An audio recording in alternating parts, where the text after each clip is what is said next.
In Buck Lake, a mysterious team gets their guns ready and discusses their plan inside a van. They've received some intel that their target will be at Hastings Supermarket. Meanwhile at the store, manager Tarky announces that they're closing. Then he steals some of the supermarket's money by hiding it in his pants. Benny checks the back of the store for any remaining clients and is horrified to find a fellow employee dead on the floor and another one with his hands up. Suddenly Dr. Sterling appears behind Benny and points her gun at him, telling him to get on the floor. At the front, someone screams as Logan also points his gun at everyone while filming with his other hand. He forces Tarky to leave his office while his teammates stop a client trying to leave. Spooky starts grabbing every shopper's head and uses his psychic power to check their minds, but he can't find their target. Aaron announces on the speakers that this is a robbery, all doors have been chained, and anyone caught using their phones will be shot. A shopper doesn't obey and gets shot on the spot. When Spooky checks a middle-aged woman, she panics and tries to run. Spooky confirms she's won, so Aaron kills her with a single shot. At the cleaning product aisle, Officer Chambers is pretending to be a scared customer in front of a thug. But when the guy turns around to search for his teammates, Chambers shoots him before using his phone to call for backup. Aaron gets worried that his partner doesn't answer the radio and tries to approach the cleaning product aisle, but Chambers sees him and opens fire. Logan and Aaron immediately shoot back, forcing Chambers to run and hide. While Kane and Aaron find their friend's body, Chambers continues to sneak around and finds Spooky, so he shoots him several times. Aaron rushes to that corridor and keeps Chambers distracted until Kane appears behind the cop to shoot him down too. Spooky dies in Aaron's arms while Kane finds Chambers' phone, learning that the police have been called. All the ruffians gather and discuss what to do. Kane thinks they should leave, but Aaron says they need to finish the job. The others agree to stay because Spooky assured them that his target is in that store, and Kane has no choice but to stay too. Using some toilet paper, Aaron gathers Spooky's blood and writes "stay back" on the window. The police then finally arrive and the thugs release all the shoppers that Spooky got to check. In the freezer, Sterling has opened up the middle-aged woman's body and finds a dangerous parasite that has been inside this person for 8 years. Worried that all the bodies may have something, Kane shoots them a few extra times just in case. Then he makes employees Manny and Whitney move and cover up Chambers' body. While doing so, Whitney notices the officer's gun. The thugs then take all their hostages to the storeroom and discuss how to proceed. Since Spooky is dead, Aaron thinks they need a new spotter and wants to call Charlotte, who parted on bad terms. Kane is losing his patience and aggressively yells at the hostages whenever they say a single word. Then Aaron decides that until they get Charlotte, they must keep checking the hostages with the snip test. While Kane turns off all the lights, Aaron asks Sterling to finish the biopsy and record everything. Outside, the cops interrogate the released shoppers. Detective Seth gets worried when he realizes that one of the hostages still inside is his stepdaughter Whitney. He wants to do all kinds of things to keep the situation under control, so Officer Moody has to remind him that he isn't living in the city anymore. In this little town, the cops don't have many resources. In the parking lot, Seth and Moody find the thugs' van and are shocked by the huge amount of ammo. There's also a camera and a box full of tapes. The van is registered to Aaron, a widower who used to work for Jet Propulsion Laboratories. In the store, most of the thugs are getting all the objects they'll need for the test. Logan drops Spooky in the freezer and closes the door, unaware that Chambers' body has started to move. Kane brings milk to the hostages and forces them to drink lots of it, even when a woman almost pukes. Once they're left alone, Whitney tells the group about Chambers' gun and claims she could negotiate with the thugs because she's learned from Seth. Soon the thugs return and Aaron introduces the hostages to his team. He explains that one of them has been infected with a dangerous substance, so they'll allow them to leave after they're sure they're clear. Spooky was their spotter, meaning he was the only one who could tell who is infected. Without him, they're forced to use an alternate test, which involves the milk altering their acidity to trigger a reaction in the infected person. Tarky is taken to another room and forced to write his name on a jar lid. Sterling comes back after finishing the biopsy and explains that these specimens are twice as big as anything they've seen. They're all female and fertile. Aaron then starts asking Tarky questions about his private life and makes him keep his eyes on his hand. However, Tarky still notices Sterling getting a knife ready to cut his finger and he freaks out. The thugs immediately point their guns at him and Tarky offers to pay them for his freedom as he pulls out the cash from his pants. The team doesn't care about money and forces Tarky to sit down. In the storeroom, Kane hears all the screaming and leaves to investigate. Manny reveals he's had a box cutter all along and uses it to cut the tape on his wrists.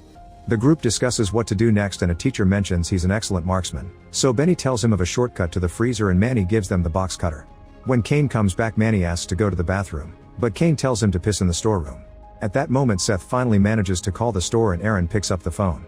Seth tries to intimidate him by mentioning his history and his daughter, but Aaron just asks him to bring Charlotte, who was arrested for possession 2 weeks ago. Then Aaron gives Seth his personal number and hangs up. Afterward, the thugs hold Tarky down and Sterling cuts his pinky off. The hostages hear his screams, but Kane tells them to be quiet. The finger is put in the jar with ice and they wait 2 minutes for a reaction. Since nothing happens, it means Tarky is clear. Meanwhile, Seth watches the tapes they found in the van. Sterling's talking about an alien organism that came from a meteor and needs heat to survive. The only way to kill it is to freeze it, but even that can take hours. Moody interrupts Seth to give him Charlotte's profile, which says she's addicted to multiple substances. Aaron's profile has also arrived and they learn that he quit his lab job after he was acquitted of involuntary manslaughter. The other thugs also used to work in that lab and quit when Aaron did.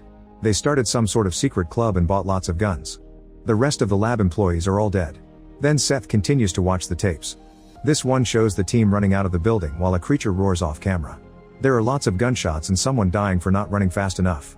In the meantime, a cop picks up Charlotte from jail and asks her why she and Aaron had a falling out. She explains she failed to help him, but doesn't say how. While the cop has his eyes on the road, Charlotte manages to take the handcuffs off using the dislocated wrist trick. In the storeroom, the teacher has cut off the tape. At that moment, Tarky is brought back with his finger in the jar. They want to test Whitney next, so she tells them that she's a detective's stepdaughter. The thugs don't care and try to get her anyway, but Benny volunteers to go first. They take him to the other room and quickly cut his pinky off. There's no reaction either, so he's cleared too. After Benny is sent back, the group runs the test on the shopper who almost puked. After they cut off her finger, she starts feeling very sick. While waiting the 2 minutes, Sterling and Aaron argue about Charlotte, since her addiction has caused her to make mistakes and innocent people got killed. Logan interrupts them. He notices that the lady's finger is growing back. Suddenly the woman screeches and makes the whole building shake. In the freezer, Chambers' body is mutating. The woman attacks her captors, sending them flying across the room while the screeching gets so bad that even the cops hear it outside. The team tries to stop her and they get hit multiple times. After some struggle they manage to grab her and Aaron stabs her in the neck from behind. Now Sterling can do another biopsy. Kane is worried about his friends so he rushes to check on them. The teacher uses the chance to escape after dropping the cutter for Benny. He quickly gets to the freezer and checks a few bodies until he finds the gun. On his way out he accidentally bumps into the meat and gets so startled that he shoots at it. The noise causes Chambers to wake up and brutally attack the teacher. The gunshot is also heard by the team and the cops. Kane and Logan go to investigate the storeroom while Aaron gets a call from Seth, who promises that Charlotte will arrive soon. Aaron assures him that Whitney is fine but things will escalate if Charlotte doesn't arrive in 10 minutes. In the storeroom, Logan and Kane realize that the teacher is gone. Kane threatens to shoot Whitney, so Benny tells them that the teacher went to the freezer. The duo immediately heads there and finds the teacher bleeding on the floor. Suddenly the teacher moves so Kane quickly shoots him in the head, saying he wouldn't have made it anyway. Then they hear a noise and notice something moving in the shadows. A mutated Chambers jumps out with a mighty roar so Logan and Kane open fire. Outside, the cop finally drops Charlotte, who casually returns the handcuffs to him. Seth calls Aaron to update him, but Aaron just heard the gunshot so he tells him to call later.